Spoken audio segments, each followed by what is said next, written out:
天后蔡依林 Jolin 出道20年，唱歌跳舞样样精通，拥有广大的忠实粉丝，是不少人心中的完美女神。这次睽违4年推出新专辑，昨天20日也在台北华山举办专辑签名会，现场被粉丝塞爆。而近日有网友贴出意外看到的许愿小卡，只见上面写下祈求娶蔡依林歌星，让他忍不住拍下来分享到网路。没想到蔡依林今天竟在脸书上以18字回应，让不少粉丝相当羡慕。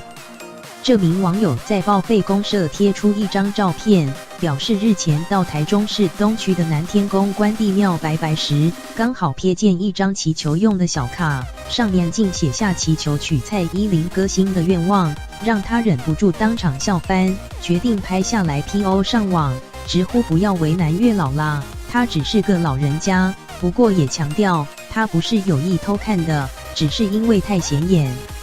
此文一出后引起热议，不少人纷纷笑说他少写3个字，在梦里，这不是他本名，无法实现。驳回，还是早早洗睡了。更有人开玩笑说他要娶蔡依或林歌星啦，这样会重婚哟。蔡依跟林歌星你只能选一个。但此事意外在网络上流传开来，短不到1天内，蔡依林今天也在脸书上转贴该新闻，并逗趣写下想和月老联名出脑公系列许愿单1张，可好，